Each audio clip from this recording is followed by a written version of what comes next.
자, 하나님 말씀 출애굽기 12장 37절에서 38절입니다. 출애굽기 12장 37, 38절입니다. 자, 말씀 읽겠습니다. 출애굽기 12장 37, 38.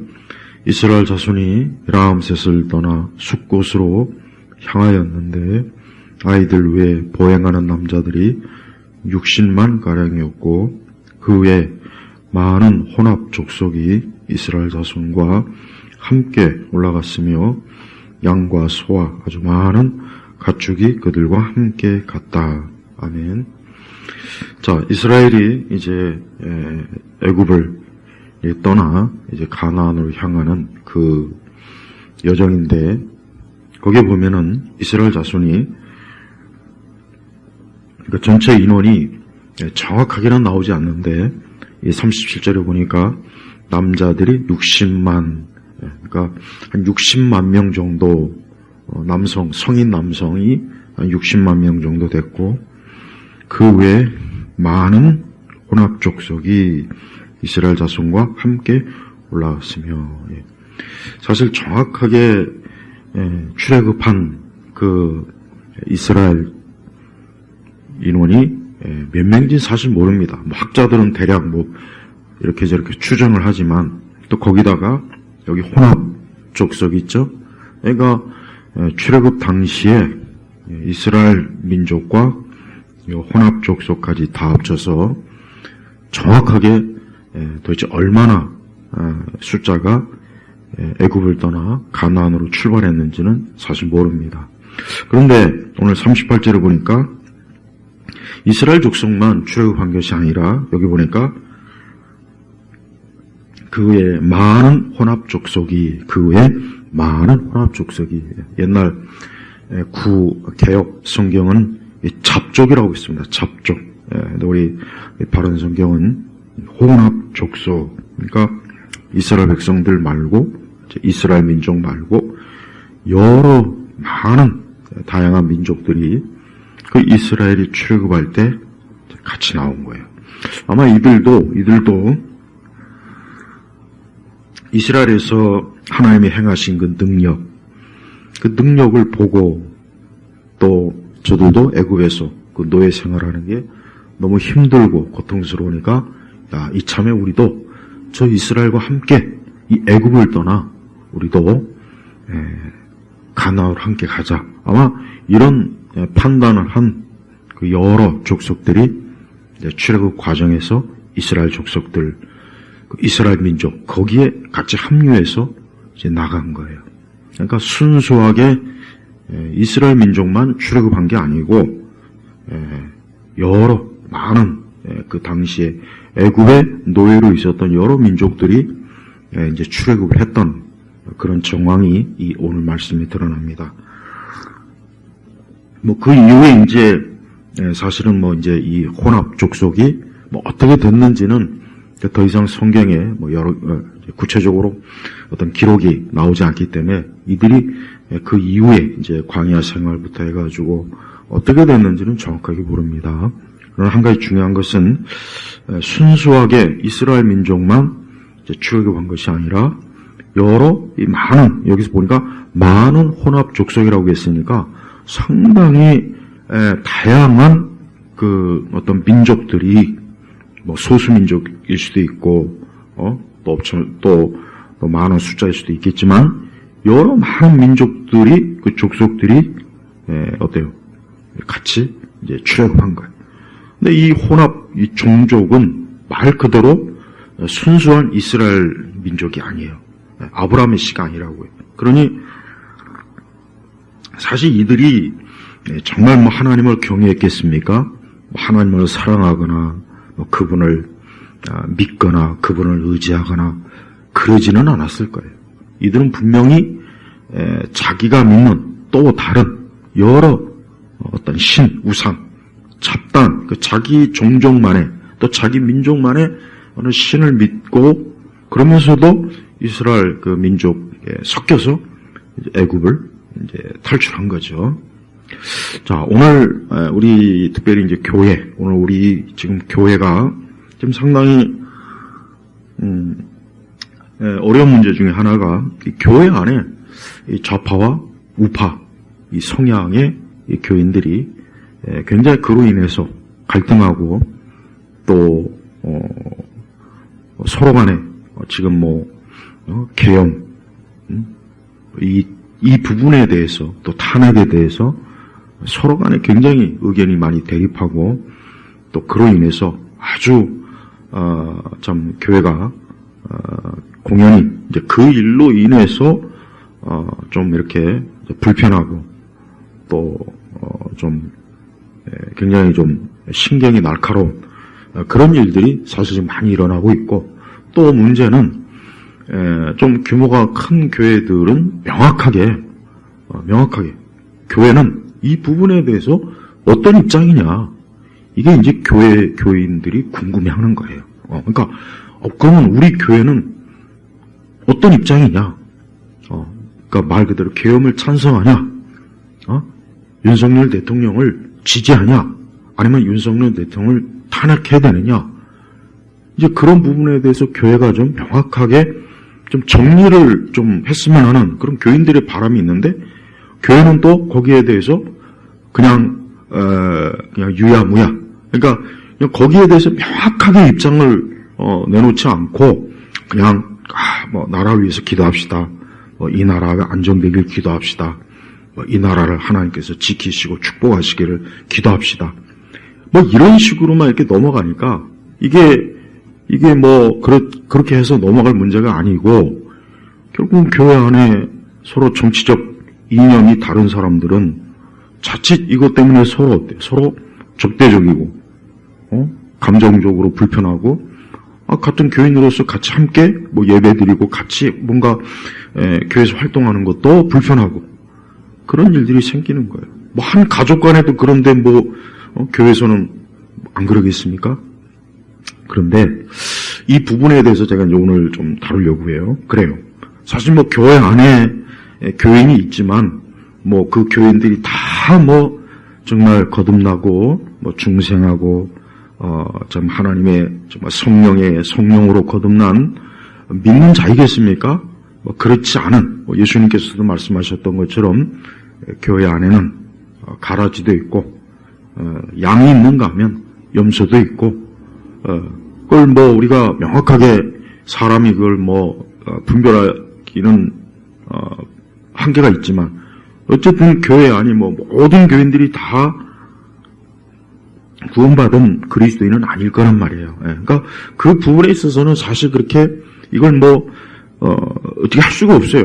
그러니까 교회는 부지런히 복음을 계속 예수님의 십자가의 복음, 성경의 바른 가르침과 교리를 잘 가르쳐서 어쨌든 그 교인들이 다 그 말씀으로 감동을 받고 깨닫고 또 회개하고 그런 과정 중에 어떤 선한 그런 열매, 영혼 구원과 또 성도들이 성화되는 것, 성령의 9가지 열매를 맺는 이런 것들이 계속 진행이 돼야 되겠죠. 그런데 이제 교회 안에 이제 서로 이런 정치적인 이념은 이건 사실은 굉장히 지금 이게 하루 이틀 지금 지나서 될 일도 아니고 그냥 우리 서로 상대방의 정치적인 견해를 존중합시다. 그렇게 덮어두고 사실 그런 문제도 아니에요. 그러니까 교회가 괜히 첫 번째는 이 일을 그냥 우리 서로 각자 정치적인 견해가 있으니까 서로 존중하고 우리가 교회 안에서는 이런 문제 가지고 서로 갈등 일으키고 이런 문제 가지고 서로 분열하고 다투거나 그러지 맙시다. 이게 아마 제일 많이 이런 방식을 가장 많이 쓰고 있습니다. 그런데 그건 절대적으로 나쁜 거예요. 잘못된 거. 그러면 안 돼. 그러니까 이런 문제가 생긴 거예요. 왜 한국교회는 이 국가와 사회 속에 이 교회가 지금 있잖아요. 이 대한민국이라고 하는 영토에, 이 자유민주주의 체제인 이 대한민국이라고 하는 이 땅의 영토에 예배당도 짓고 여기서 전도도 하고 선교도 하고 각종 기독교 사역을 하잖아요. 그러면은 우리가 살고 있는 우리 기독교인들도 우리가 살고 있는 이 체제를 중요하게 여기고 이 체제가 잘 유지되고 이 체제가 안정적으로 그래서 우리가 신앙생활, 교회생활, 믿음생활, 복음전도, 선교하는 일에 지장이 없도록 하는 게 이게 우리 그리스도인들이 마땅히 이걸 신경 써야 되고 중요하게 여겨야 돼요. 그런데 한국교회는 전혀 그런 걸 중요하게 여기질 않아요. 지금 이런 시국에도 교회마다 보면은 그냥 아무 일 없다는 듯이 교회 자체에 그냥 일에 몰두해요. 물론 그게 나쁜 건 아닌데 그러나 교회도 사람들이 모이는 것이에요. 사람들이 모이면 각자 뭔가 좀 자기 견해가 좀 다르고 이런 경우는 다 있죠. 하지만 이런 정치적인 견해는 이게 자칫하면은 굉장히 우리 기독교인들에게 교회에 엄청난 좋은 영향을 줄 수도 있고 나쁜 영향을 줄 수도 있다는 것을 목회자들이 알아야 되는 거예요. 근데 목회자들이 이런 부분에 대해서 몰라요. 목회자들이 가만히 보면은 어떤 정치나 경제나 사회나 문화에 대해서 거의 모릅니다. 거의. 그냥 신문에서 보거나 혹 방송에서 듣거나 그런 거나 좀 그 정도 선에서 알지 자기가 관련 그 분야에서 좀 책도 좀 많이 읽고 강의도 듣고 그런 부분에서 좀 어떻게 이런 부분을 잘 정리해서 그 교회에서 이런 부분에 있어서 명확하게 교회 입장은 뭐냐라는 것을 지도하고 그렇게 해줘야 되는 거예요. 근데 그렇게 안 하잖아요. 한국교회는 죽어도 그렇게 안 합니다. 절대 안 합니다. 절대. 그냥 항상 국가와 민족을 위해서 기도합시다. 늘 이런 거나 했지 이 국가와 민족이 지금 어떤 상황과 어떤 처지에 지금 계속해서 지금 어려워지고 있는지에 대해서는 아는 게 없고 또 잘못 알고 잘못 거기에 빠져있는 사람들이 많아서 지금 문제가 되는 거예요. 2000년도 초반 들어와서 그때쯤 되니까 이제 한국교회가 조금씩 이제 세대 교체가 막 돼요. 이제 옛날 일제시대 6.25 참 70년대 80년대 이때 한참 이제 신앙생활 사역을 했던 분들이 서서히 이제 은퇴하고 또 세상을 떠나고 그러니까 2000년도 초반쯤에 이제 서서히 한국교회가 어때요? 이게 변하더라고. 제가 그때 목회 안수받고 얼마 지나지 않아 이제 목회할 때가 2000년도 초반이란 말이에요. 네. 그리고 그때가 이제 서서히 우리나라 이 정치가 계속해서 뭔가 좀 이전과는 다르게 좀 더 노골적으로 어떤 현상이 나타나느냐? 흔히 얘기해서 좀 좌파, 진보 좌파, 보통 진보 이런 그 세력들이 모든 영역에서 더 노골적으로 나타나더라고요. 교육, 정치, 문화, 사회, 종교. 이 종교 영역에서도 그때쯤 되니까 좀 이상한 설교, 이상한 말을 하는 목사들과 신학자들이 여기저기서 나타나더라고요. 근데 이 사람들이 공연히 하나님의 공의를 많이 얘기하고 뭔가 부패한 이 정치 구조 사회를 교회가 개혁해야 된다. 이런 얘기를 많이 하고 교회가 부패했다. 교회가 보수적 신앙으로 교회가 뭔가 잘못된 길로 자꾸 가고 있다. 그러면서 거기에 북한 체제를 옹호하고 좀 사회주의적이고 좌파 또 심지어 마르크스주의적인 이러한 것들을 자꾸 조금씩 얘기하는 목사들이 그때부터 출연한 거예요. 근데 그 당시에 많은 20대, 30대 젊은 층들이 거기에 굉장히 열광적으로 빠져들어요. 그래서 거기에 많이 몰려있고, 뭔가 이 사회 정의, 이 부패한 이 세상, 이 나라와 국가와 뭔가 잘못되었다. 그 다음에 또 뭐 북한을 한 동포니까 우리 교회가 뭐 사랑해야 된다, 도와야 된다.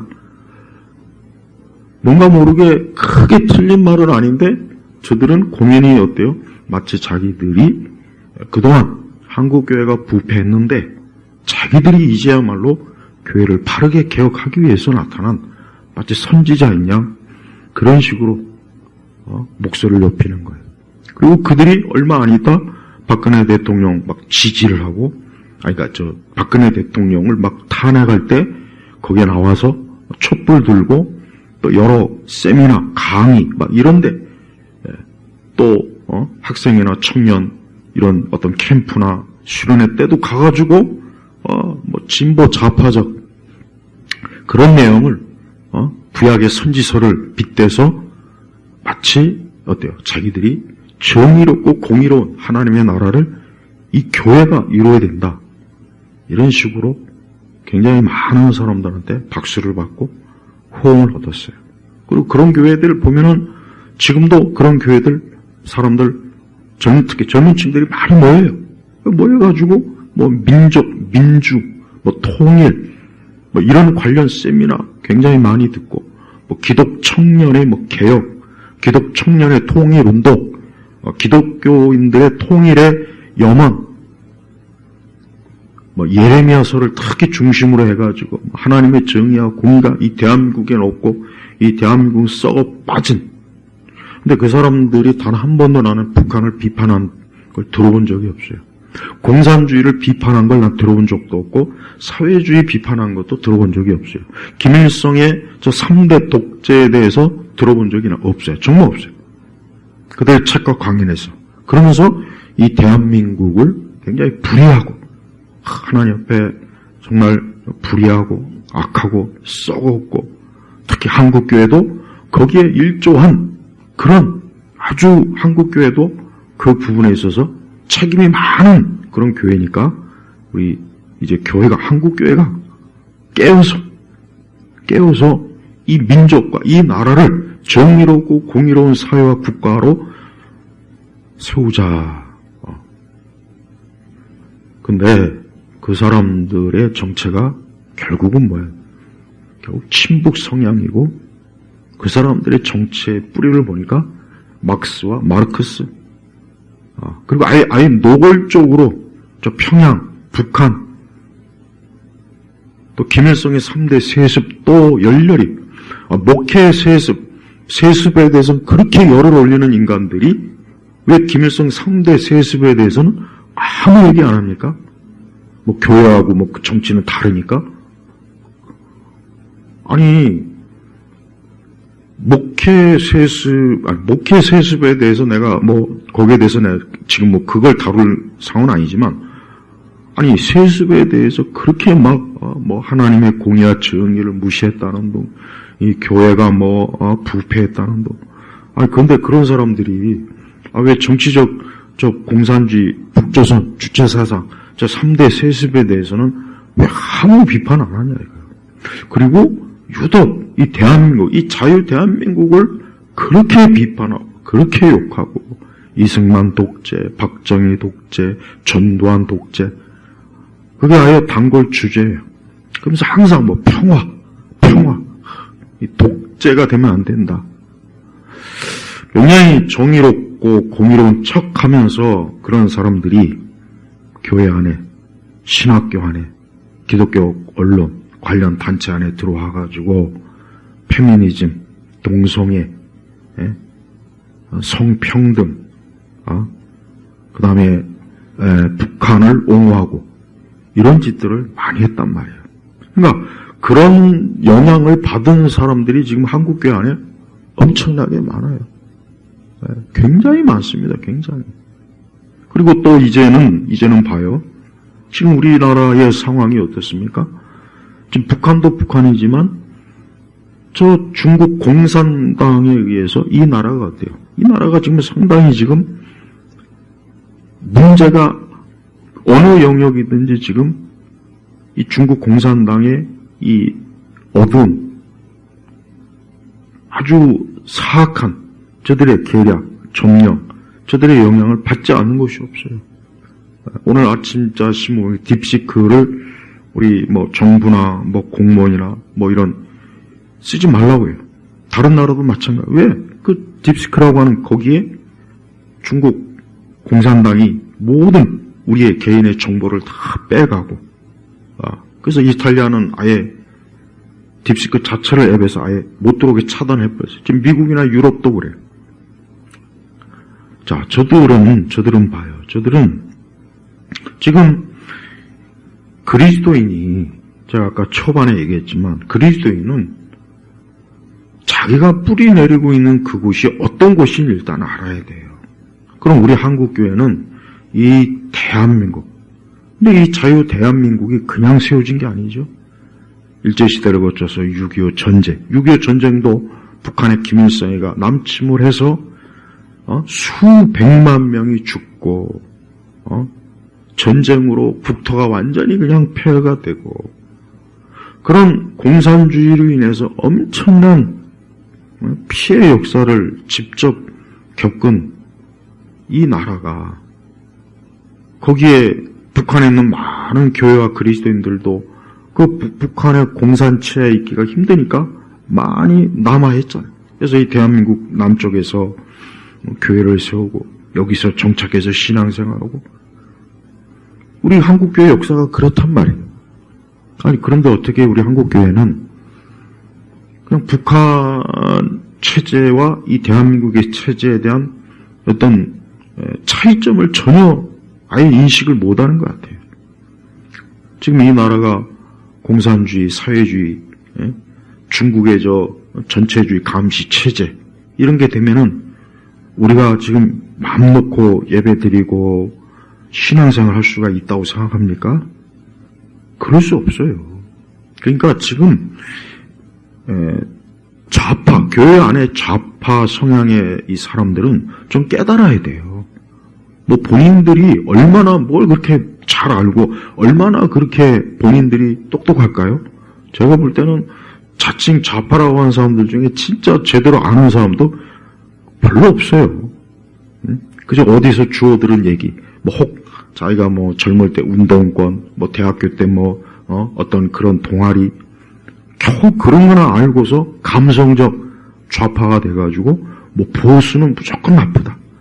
이승만 독재, 박정희 독재, 전두환 독재, 맨날 그런 거나 머리에 들어있어서 자기의 그런 생각에 조금이라도 뭐 좀 아닌 그런 어떤 정치적인 개념가 나오면은 막 얼굴이 울그락불그락 해가지고 막 싸우려고 하고 다투려고. 교회에서도 그래요. 그러나 본인들이 한번, 본인들이 지금 누리고 있는 이 자유, 본인들이 누리고 있는 이 자유를 어디에서 얻었는지를 한번 생각해 보란 말이에요. 그러니까 우리가 하나님을 믿고 하나님을 섬기는 게 맞아요. 그런데 우리가 이렇게 지금 하나님을 섬기고 하나님을 믿는 이런 좋은 조건의 자유가 지금 자유민주주의 체제라고 하는 바탕 위에서 지금 우리가 누리고 있단 말이에요. 저 중국 기독교 자유가 없어요. 북한은 아예 없습니다. 옛날 구소련이나 동유럽 교회 신앙의 자유 없어요. 얼마나 많은 그리스도인들이 옛날 동유럽이 공산화되었을 때 구소련 신앙의 핍박 엄청나게 받았단 말이에요. 엄청나게. 그런데 지금 우리나라가 보십시오. 윤석열 대통령이 계엄에 대한, 왜 계엄을 했는지에 대해서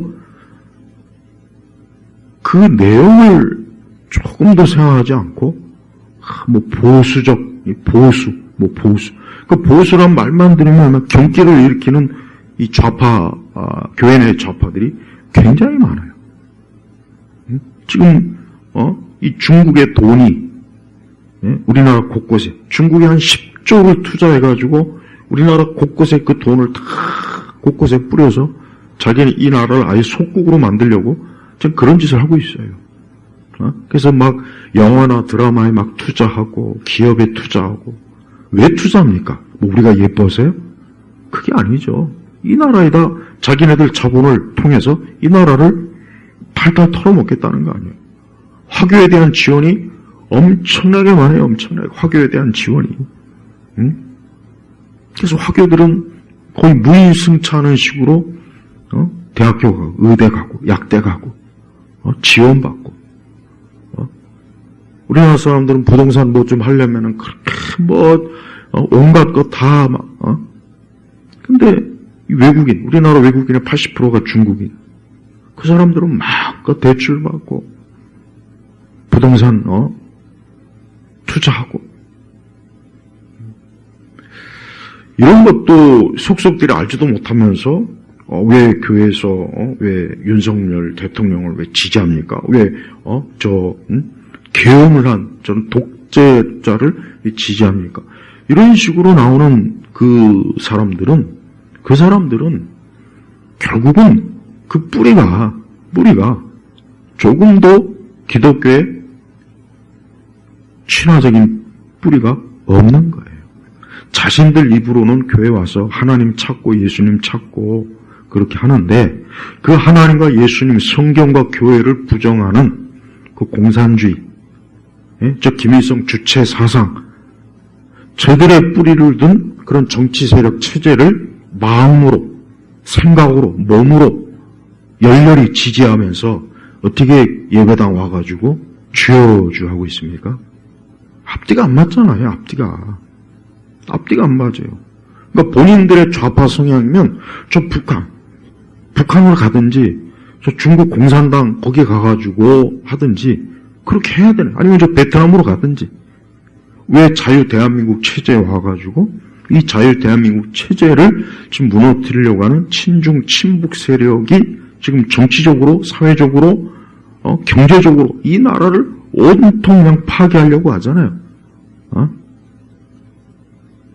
이상한 전염병 사태 때도 그냥 교회 모이지 못하게, 예배 드리지 못하게 하고, 지금 그 세력들이 봐요. 원전도, 파괴하고, 최저시급 올려가지고 지금까지도 기업이 어렵게 만들고, 기업을 어렵게 하는 모든 법을 계속 국회에서 만들어갖고, 옴짝달싹 못하고, 세계 제일의 기업 삼성의 그 회장을 그냥 감옥에 갖다 두고 계속 재판에 시달리게 해서 결국은 경쟁력 떨어뜨리고 아니 그렇게 해서 우리 그리스도인들이 좋을 게 뭐가 있습니까? 여러분 우리 그리스도인들이 하나님을 믿고 우리가 구원받아요. 예, 교회는 뭐 예수 그리스도의 십자가의 복음으로 사람들의 영혼을 구원하게 하는 게 가장 중요한 일이죠. 그런데 그 일을 하려면, 그 일을 교회가 평안하고 안전하게 어쨌든 하려면 꼭 어떻게 좋습니까? 이 나라가 막 공산주의, 전체주의, 감시 막 그래서 경제도 막 그래야 교회가 그게 더 좋을까요? 물론 그렇게 해도 교회는 어쨌든 우리 그리스도인 복음을 전해야 되겠죠.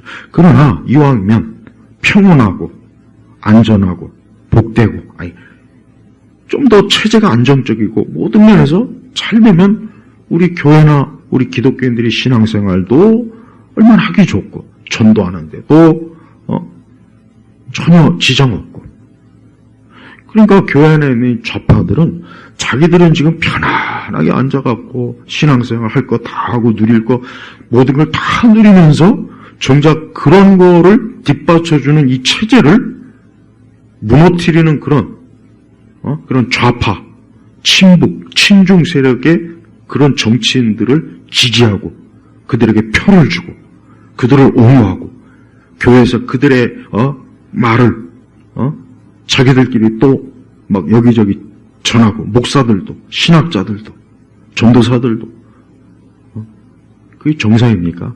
정상이 아니잖아요. 양심이 없는 거잖아요. 양심이 없는 거잖아요. 윤 대통령의 개헌 담화문을 잘 들어보면은 종북, 친중, 부정선거 등 이런 것 때문에 모든 예산을 다 깎고 청년 예산도 깎고 이 나라의 앞으로 이 나라의 국민이 좀 잘 먹고 잘 살고 좋은 기업 많고 우리 아이들이 학교 졸업하면 좋은 기업 들어가고 아니 그런 것들을 좀 하려고 하는데 그 모든 예산을 다 깎아버리면은 저는 그런 민주당의 그런 행태에 대해서 더 이상 안 되겠다 해서 이대로 가다가 이 나라가 그냥 저 친중 세력에 완전히 먹혀버릴 것 같으니까 그래서 개헌을 한 건데 아니 그거는 모르고 여전히 그런 좌파 진보 좌파의 그 환상에 여전히 묻혀갖고 조금이라도 뭐 교회에서 뭐 그런 부분에 대해서 아니라고 그러면 막 싸울 것처럼 달려들고 이게 솔직한 얘기로 이게 여기 말한 이 혼합족속 아닙니까? 혼합족속? 잡족들 아니에요? 하나님을 경외하지도 않고 하나님 믿지도 않으면서 이스라엘 백성들에게 그 틈에 묻혀갖고 출애굽한 그래서 가나안의 좋은 땅에 가서 먹고 마시려고 하고 교회 안에 좌파들이 사실 이 혼합족속하고 똑같은 인간들 아닙니까? 한번 생각해 보세요. 지금 우리나라 이 화교, 이 사법계에도 다 지금 로스쿨 거기에도 다 지금 스며들었고 의대, 이제는 이 공산주의가 AI로 그래서 이 딥스크 같은 이런 거로 전 세계 모든 개개인을 감시하고 정보를 다 빼내고 그래서 오늘 저 조선일보 보니까 딥스크 하지 말라고 그게 대문짝에 나왔더만.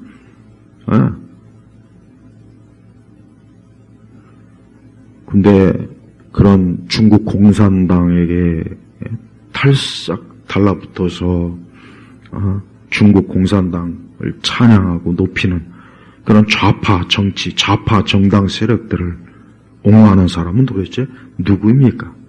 그 사람이 하나님을 믿는 사람이라도 문제고 하나님 믿지 않는 사람이라도 문제가 되는 거예요. 하나님 믿는 사람이면은 적어도 최소한 우리가 이 자유 대한민국에서 여러분 보세요. 남과 북이 지금 70년이 넘게 북한은 공산주의 체제로 시작해서 김일성 주체 사상으로 지금 저렇게 된 저 나라가 완전 거지에다가 종교의 자유도 없고 그 북한 주민들 보십시오. 앙상해가지고 옷도 제 촌스럽고 근데 우리는 봐요. 우리는 자유된 막 이 나라가 우리가 누리고 그동안 누리면서 살고 먹고 마시고 할 수 있는 자유가 얼마나 좋습니까? 마음껏 다닐 수 있고 모여도 모일 수도 있고 어느 게 좋습니까? 어느 게 당연히 이게 좋죠.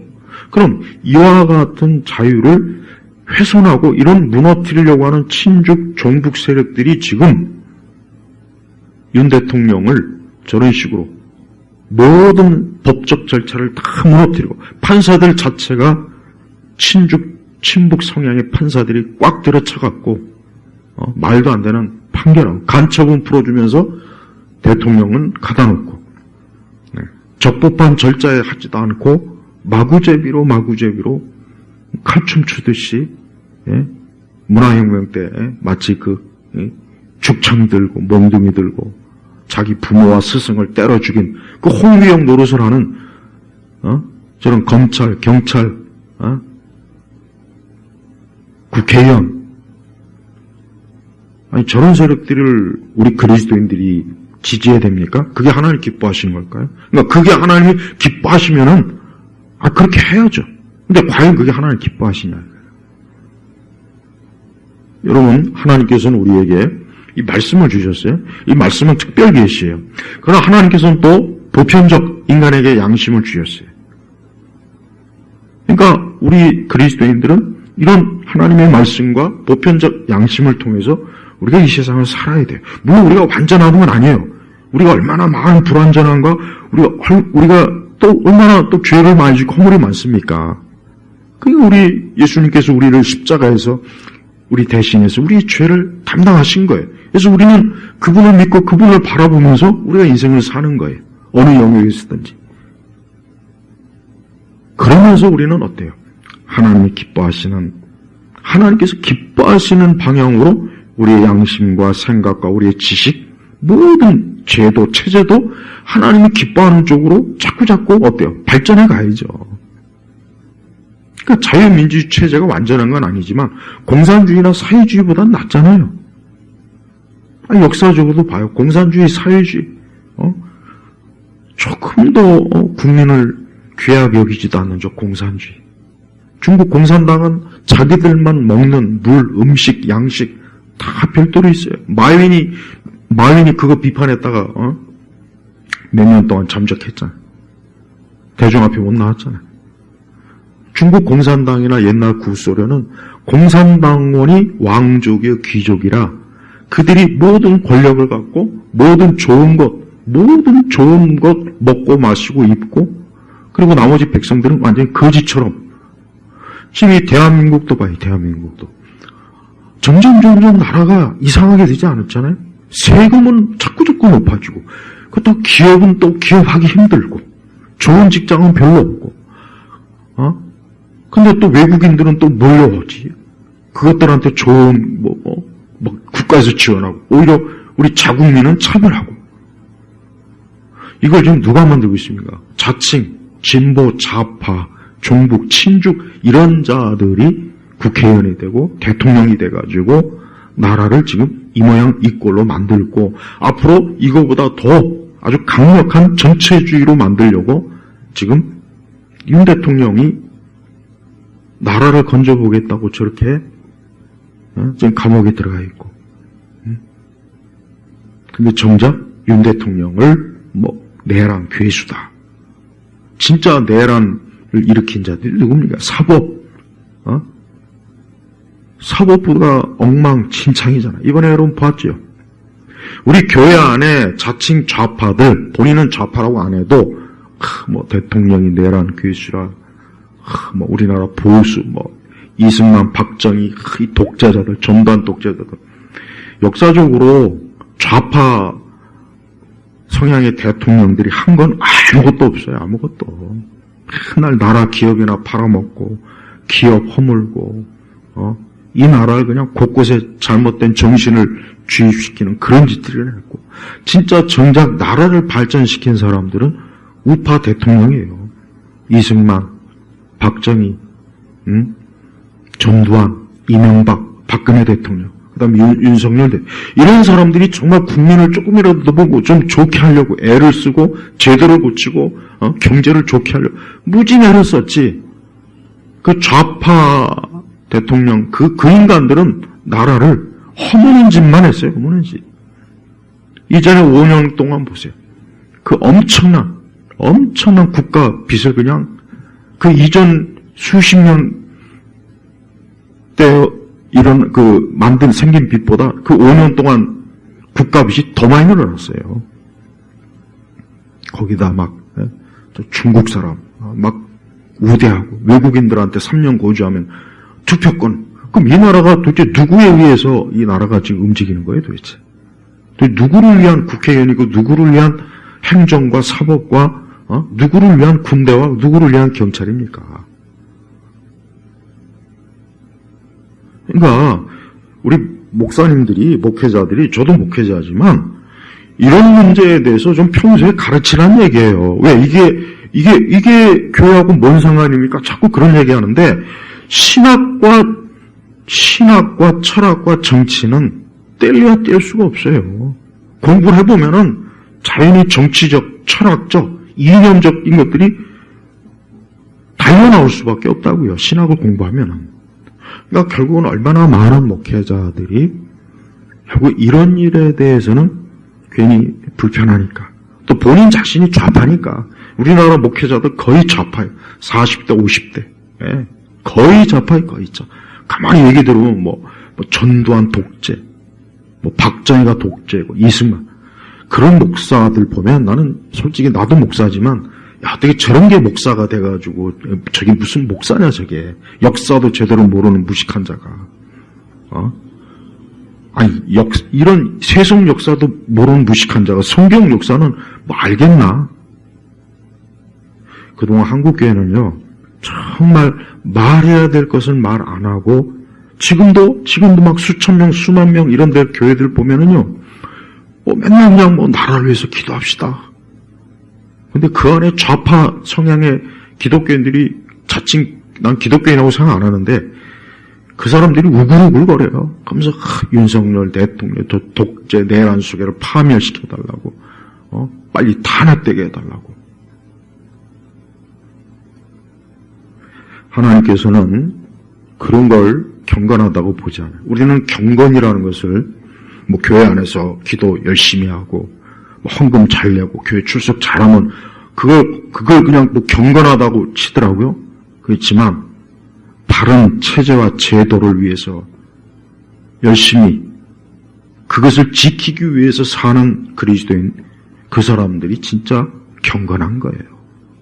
영국이나 미국이나 유럽 기독교 역사를 보면은 참된 인간의 자유와 자유 체제를 위해서 얼마나 많은 그리스도인들이 피와 땀과 눈물로 지켜냈다. 왜? 이게 하나님께서 우리에게 주신 자유. 미국 독립선언서를 봐요. 하나님께서 주신 인간의 하나님께로부터 부여받은 권리. 미국도 이 거지 같은 좌파들이 미국이란 나라를 속속들이 다 파괴하고 파멸시키고, 지미 카터 같은 인간은, 우리 대한민국의 그리스도인들은 꼭 지미 카터 같은 정신 나간, 지미 카터, 맨날 인권 4년 내내 미국을 그냥 폭망시키고, 남의 나라 인권 찾으면서 국내 인권은 무시하고, 공산주의는 두둔하면서 자유민주주의 지도자들은 깔아뭉개고, 김일성은 높이면서 박정희 대통령은 짓밟고, 대한민국에 이렇게 교회가 많은데 여기는 주한미군 철수한다 그러고, 지미 카터 같은 정신 나간 인간들이 얼마나 많은지 몰라요. 또 많은 자칭 복음주의권 교회들 보면은, 또 개혁주의권 보면은 좌파들이 그렇게 많습니다. 그렇게. 이 사람들 보니까 박근혜 대통령 때도 보니까 막 탄핵해야 된다고 막 SNS에 올리고 막 광장에 나가서, 그런 사람들이 어떻게 그리스도의 십자가와 성경, 자유, 생명, 영생, 은혜, 하나님의 진리, 성령의 열매를 어떻게 그런 사람들이 입에다 담을 수 있습니까? 교회에서. 그런 사람들이 무슨 정의와 공의를 따지냐 이거예요. 그러니까 우리 교회 안의 좌파는 이번 기회에 좀 목회자들도 정신 차리고 본인도 좀 정신 차리고 정리를 해요. 정리를. 우리 그냥 서로 다 각자의 견해가 물론 서로 다를 수도 있고 그걸 그냥 서로 인정할 수도 있는 것도 있지만 그렇지 않을 게 있단 말이에요. 뭐예요? 이런 정치 체제예요. 예수님 믿으면서 좌파나 친북, 종북 성향의 정치인들을 두둔하고 그런 정당에 표를 주고 그들이 무슨 정책을 하는지도 모르면서 저기가 정의롭고 공의로운 곳이래. 저 전라도 지역은 6.25 때 우리나라 그러니까 공산군들한테 학살을 당했죠. 무수하게 학살당했는데 그 당시 학살당한 80%가 전라도 지역에서 일어났어요. 공산 빨갱이들이 학살당한 우리나라 전체 그 당시에 80%가 전라도에서. 근데 전라도에 중국, 우리나라 출신의 중국 공산당 찬가를 한 그 사람을 막 높이는 공원을 만들고 무슨 음악제를 하고 그 정상 아니잖아요. 그게.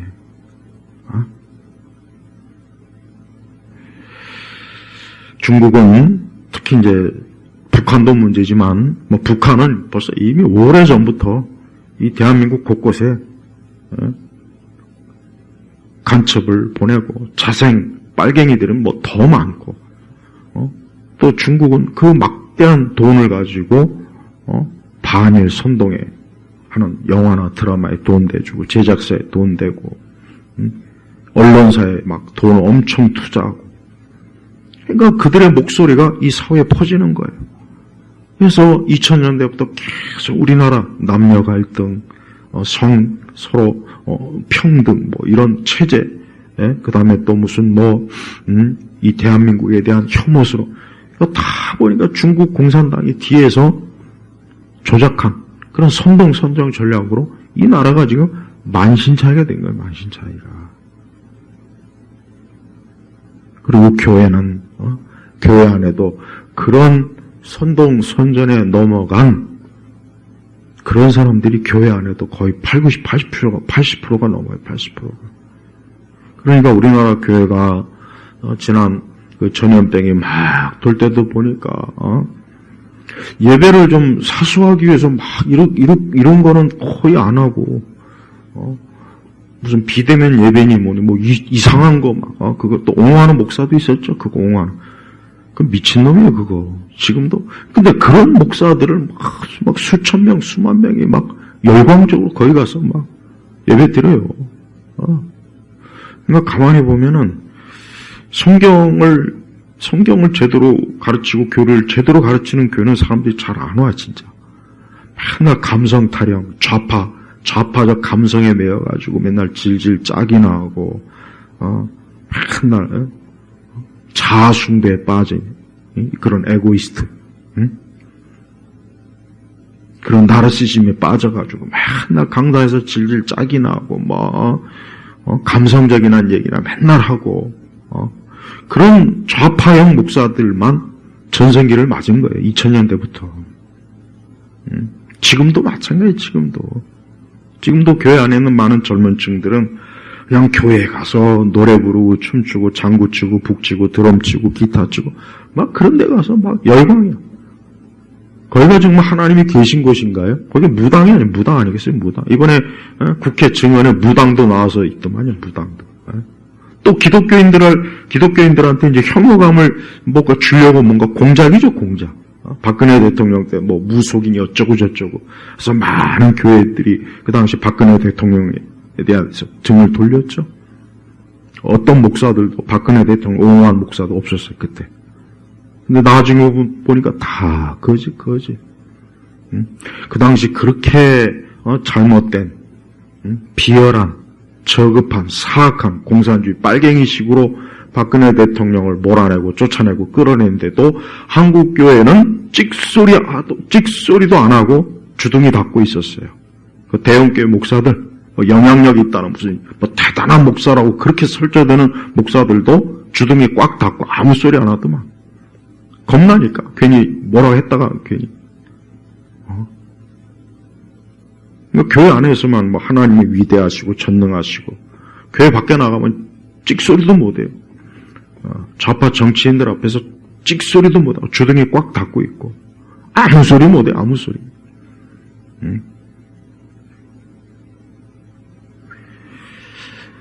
이렇게 교회가 근본적으로 우리 기독교 신앙과 성경적 신앙에 해가 되는 정치 이념, 그런 체제를 옹호하는 사람은 혼합족쇄. 이스라엘 백성 틈에 끼어서 애굽에서 탈출해서 가나안에 가서 적과 꾸리는 거기 가가지고 잘 먹고 잘 살려고 하는 혼합족쇄나 똑같아요. 그걸 알아야 돼요. 그걸 알아야 된다고. 미국의 역사를 보십시오. 영국의 역사를 보세요. 유럽의 한때 기독교가 전성기일 때 보세요. 정치나 특히 이런 영역에서도 하나님을 찬양하고 높이고 예배드리고 존귀하게 하고. 그래서 저들의 문명이 발전한 거예요.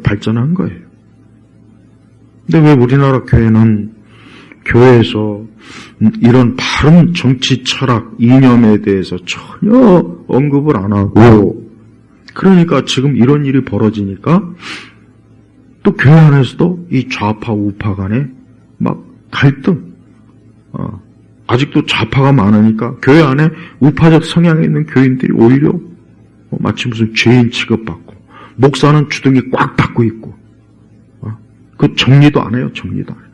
아니, 목사가 자유민주주의 체제에서 신학교 다니고 안수받고 교회 개척하고 교회 설립하고 예배당 짓고 선교 활동하는데, 아니 목사가 어떻게 좌파, 진보 좌파를 지지하고 자칭 진보 좌파라고 하는 종북 친중이 지금 칼춤추는, 미친 칼춤추는 이 상황에서 교회에서 이 꽉 닫고 있냐 이거요. 어떻게 해? 설령 교인들 80~90%가 다 좌파라도 정신 차리라고 그렇게 가르쳐야 되는 거 아니에요? 그렇게 가르치는 게 양심적인 거 아닙니까? 근데 아무 소리 아니에요. 그런 얘기하면 이제 또 비판받고 비난받으니까. 그렇게 우리 한국교회가 2000년도 초반부터 20년 넘게 오니까 지금 교회가 뭐 솔직하게 교회가 무슨 영적으로 든든하게 섰습니까? 그렇다고 교회가 숫자적으로 양적으로 또 교회가 무슨 대단합니까? 그것도 아니잖아. 이것도 저것도 아니잖아요. 그렇다고 바른 진리를 또 외쳤나? 그 사이에 WCC도 했지.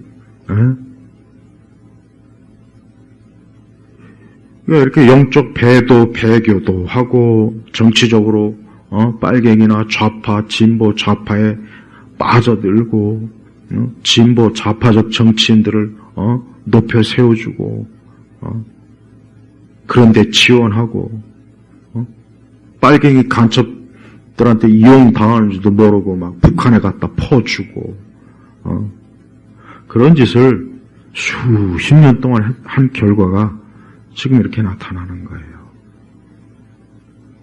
나는 모세가 이 혼합 족속들은 딱 이스라엘 백성들한테 분리를 했어야 된다고 생각해요. 근데 여기 성경에 봐요. 그 외에 많은 혼합 족속이 이스라엘 자손과 함께 올라갔으며 하나님께서도 이걸 잘했다고 지금 이게 기록한 거라는 생각이 듭니까? 전 그렇게 안 들거든요. 왜 혼합 족속이 순수한 이스라엘 백성에 왜 끼어듭니까? 하나님 이스라엘 백성만 빼내온 건데. 우리 교회 안에 이런 잡족들, 혼합 족속들이 있는데 그들이 정치적으로 좌파, 진보, 좌파, 친중, 종북에 감염되고 감성적으로 그런 데 빠져 있고 또 40대, 50대, 60대는 옛 운동권에 그 옛날 그 썩어 빠진 운동권에 감염이 돼가지고 여전히 나이 먹고도 정신 못 차리고 있고 여전히 보수 세력은 괴멸돼야 된다는 교회가 이참에 전 우리 한국교회가 이참에 교회 안에 있는 좌파들은 이번 기회에 싹 좀 정리를 해야 된다고 생각해요. 그 사람들은 앞으로 그리스도인이 될 가망이 없어 보여요. 솔직한 얘기로. 그리고 저는 그 사람들이 그리스도인이라는 생각이 안 들어요. 로마서 8장 이후부터 16장까지 쭉 읽어보세요. 그 한 구절 한 구절 한번 읽어보세요. 거기에 어디 마르크스, 레닌, 저 북한의 주체사장, 중국의 공산당, 대동주의, 우리 한국에 있는 진보 좌파들이 하는 그런 온갖 교활하고 야비하고 사악한 것을 옹호하는 구절이 단 하나라도 있습니까? 한 구절도 없어요. 한 구절도. 그런데도 자기는 예수님 믿는다고 해요. 그런데도 자기는 그리스도인이라고 자칭 얘기하는 그 좌파 성향의 사람들은 그냥 혼합 족속일 뿐이에요. 혼합 족속인데 그냥 교회에 이렇게 들어와가지고 그냥 신자인 양, 그 속은 늑대와 빨갱인데 양가죽을 뒤집어 써가지고 진짜 양들 틈에 앉아가고 가만히 있다가 때와 기회가 생기면은 교회 또 분란을 일으키고 교회를 뒤집어 엎고 교회를 시끄럽게 만들고 교회 안에서 무슨 소송을 하고 고소를 하고 온갖 악한 짓은 그런 자들이 다 하는 거예요. 그런 자들. 네.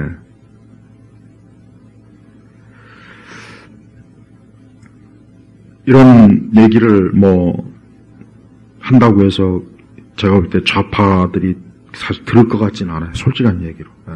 들을 것 같지는 않습니다. 그러나 적어도 우리 한국교회가 이런 어떤 공산주의 색채, 사회주의나 진보 좌파, 저 김일성의 주체 사상에 물든 북한의 그런 사람들이 영향을 받아가지고 이 나라가 지금 사법도 무력화됐죠. 행정부도 무력화됐죠. 군대도 지금 우리나라가 지금 현 상황이 어디 온전한 데가 없어요. 정말 미군이 여기 주둔하지 않고 있으면 이 나라가 주변에 있는 강대국들이 이 나라를 가만뒀을까요? 하나님께서 그래도 이 나라를 세울 때, 이승만 대통령이 건국할 때 국회에서 목사님이 기도로 국회 개원을 하고, 그래도 저 공산주의의 치하에서 신앙의 핍박을 받은 사람들이 이 대한민국의 남쪽으로 내려와서 교회를 세우고 기도하고 선교하고 전도한 그들의 피와 눈물과 기도로 아직까지 유지되고 있는 거예요. 그런데 우리 한국교회 안에는 제가 아까 처음에 얘기했지만 아주 교묘한 이 빨갱이 목사들이 정말 많습니다. 이 사람들은 사실 복음도 없거니와 이 사람들은 굉장히 사람들 귀에 듣기 좋은 말만 하고 굉장히 감성적이에요. 아주 감성적이라 꼭 그런 쪽으로만 발달이 돼 있어요. 그래서 교회로 하여금 좀 더 올바른 성경적 교리와 신학과 그런 쪽으로보다는 그냥 막 사람들 공연히 울리고 웃기고 막 괜히 감동을 먹기 위해서 막 거기에 다 소모가 넘어가는 거예요.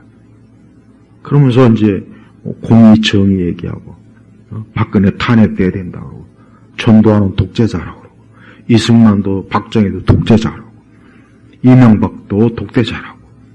그럼 나머지 인간들은 뭐예요? 사실 그 자들이 독재자죠. 그 자들이야말로 대한민국을 파괴한 거예요. 양김부터 해가지고 문씨부터 해가지고 그러니까 좌파 정권 때는 가만히 내가 연구해 보니까 이 대한민국이 발전한 게 아니라 계속 무너지고 퇴보하고 그러다 우파 대통령 때 좀 다시금 이렇게 세워보려고 이번에도 이 윤석열 대통령이 그렇게 나라가 이대로 가다가 그냥 망하겠구나. 내가 2년 더 해봐야 뭘 더 보겠나. 이런 심정으로 한 건데, 여전히 우리 대한민국의 좌파, 친북 세력들은 내란 개순이 어거지로 막 잡아다가 감옥에 가둬놓고, 불의한 재판관들이 또 있어서 그자들이 오죽하면은 일타 강사가 그 엄청난 1년 연봉 60억 되는 그 사람이 저렇게 나와가지고 거리에서 연설하고 그러겠어요. 오죽하면 그리고 이제 2030 세대들이 그나마 이제 이게 완전 이게 사기꾼이구나 이것들 이 586이 완전히 이게 개 잡염놈들이구나 이것들이 완전히 나라를 팔아먹고 매국노구나. 저 중공에 팔아먹고 북한에 팔아먹고 원전도 다 두들겨 부시고 나라가 발전하려고 하는 모든 기반을 다 무너뜨리고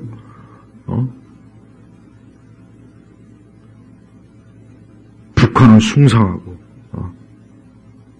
그런 짓을 지금 이제까지 하고 왔는데 이번에 그래도 많이 드러난 거예요. 우리 그리스도인들은 친중, 친북 절대 하면 안 되고 그런 정치적 성향, 그 다음에 또 대한민국의 이 보수적 그러니까 명칭을 어쩔 수 없어요. 그동안 이승만, 박정희 대통령, 전두환 대통령, 이명박 대통령, 박근혜 이번에 윤석열 대통령 조금이라도 이런 정치인들에 대해서 욕을 하거나 비난을 한 사람들은 그 사람들은 교회 안에서도 내가 볼 때는 그냥 쓸모없는 자들이에요. 그런 자들이 무슨 하나님 믿는다고 교회 와가지고 신앙고역합니까? 양심이 없는 거잖아요. 양심이. 자기들은 편안하게 해서 그동안 이 대한민국의 건국, 이 보수 세력들이 피땀 흘려서 세워놓은 데서, 마음껏 자유롭게 살면서, 그걸 허무는 정치 세력과 그런 사악한 부역자들에게나 지지해주고, 교회에서도 그런 걸 또 주장하니, 그게 정상이 아니죠. 정상이 아니죠.